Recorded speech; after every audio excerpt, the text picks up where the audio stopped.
May I tell you a story? Are you sure? Once upon a time, a woman found herself at the top of a mountain. She didn't know anything. She didn't even know what a mountain was. She finds herself with a task to take these huge, enormous logs down the mountain. If she looks to her left, she may perceive the shimmer, the sparkle of a stream, and perhaps consider building a raft to put her logs on. If she never even looks to the left or perceives the stream, she will take her logs down one at a time and with great effort. No biso? In Pidgin, that means, isn't that true? I bow to my African childhood.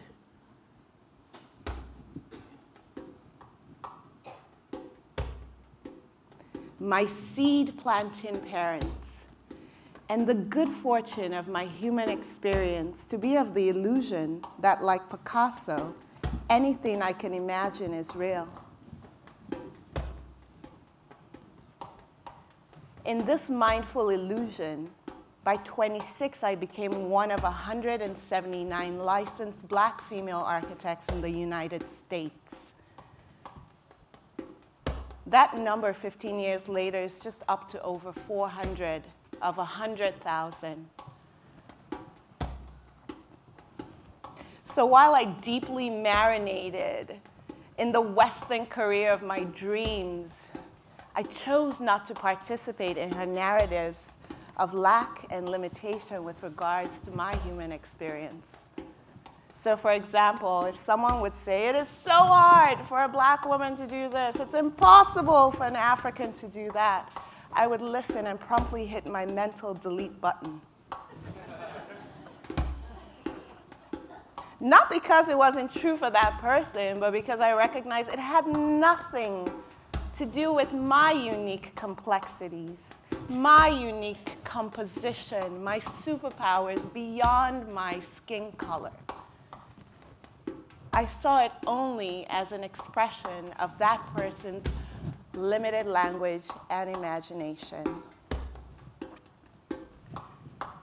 And so, I find myself at a diversity and inclusion panel with a group of well-intentioned, brilliant world leaders on the subject. We're sitting in this massive circle, and after a lively off-the-record discussion, I proposed to the group that we considered something new. I proposed that we considered releasing our attachments to the limited language of diversity and inclusion. I suggested we replace it with something that was more aligned with what we were talking about, our greater collective intention. That we replace diversity and inclusion with inclusion and symphony. These are the 3 reasons why. Reason number 1. We are in an unprecedented new age of accelerating change. In 1958, corporations lasted in the S&P index for an average of 60 years. Today it's 12 years. Why?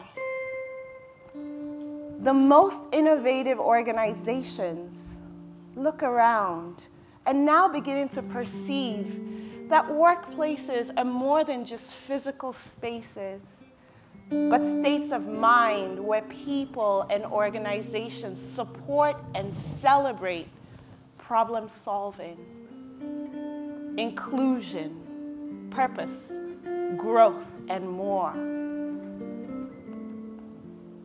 In this moment in time, inclusion is a precursor to an organization's edge and its adaptive capacity to deal with rapid change.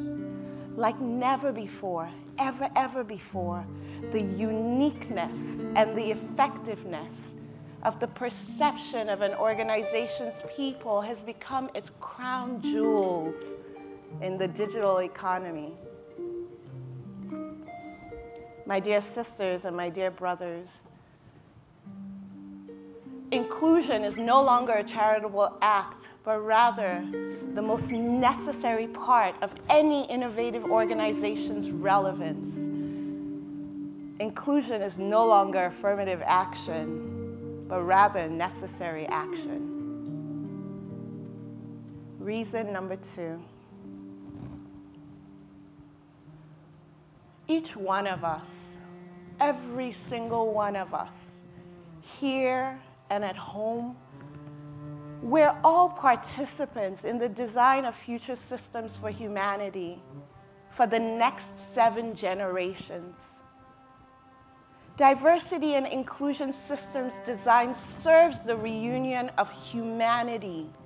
No be so? Think about it. If it is not an act of intention, we may pollute the future. It demands our attention, our empathy, and a dignified handshake with one another as equal and unique expressions of humanity in cooperation for the connectivity of our whole. It calls for us to stand and mindfully refocus from the organizational indifference of median diversity targets to a new language of showing up for freedom for all.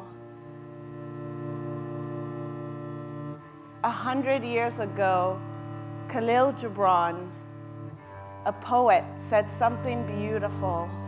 Work is love made visible. For if you bake a bread with indifference, you bake a bitter bread that feeds but half man's hunger. And if we sing, though as angels, and love not our singing, we muffle man's ears to the voices of the day.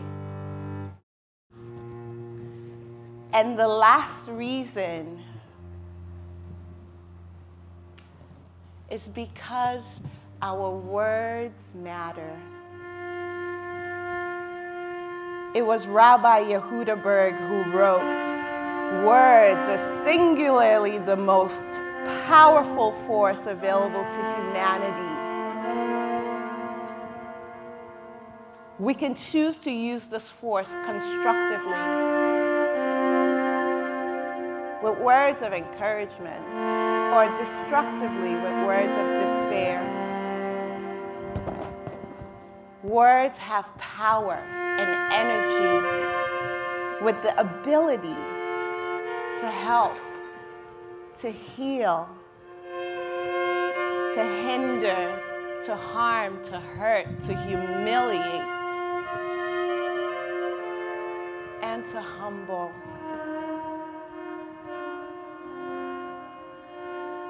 Most diversity and inclusion programs, they try, they really do. But despite their best efforts, they don't thrive. Even when they're considered a success, they often ostracize many through products and solutions that favor partial perspectives for organizational reporting, an ongoing feedback loop of limitation, just spinning and spinning and spinning, but not growing.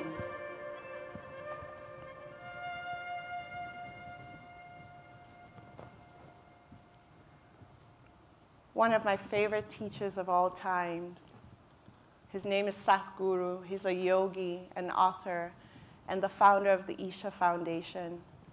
He shared, today, we have all the necessary technologies to solve all human problems. All that's missing is an inclusive consciousness. An inclusive consciousness. One stream down the mountain on the subject of diversity is very simple. It's so simple. It's as simple as an awareness that the resonance of the language of our invitation to belong matters. What if we evolved this resonance to one that was aligned with our innate biological systems of our humanity, one that was unquestionably empathetic, loving, and stood by itself as an invitation to belong? We have the great privilege to evolve the discord of diversity to a new language of our greater collective intention.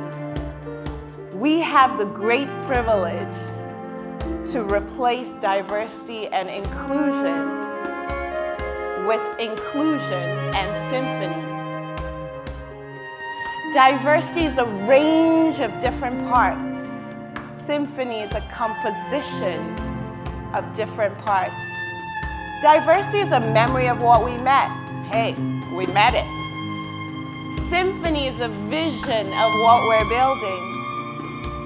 Diversity is taking those logs down the mountain, one at a time, with great effort and alone. Symphony is flowing downstream together. Which will you choose?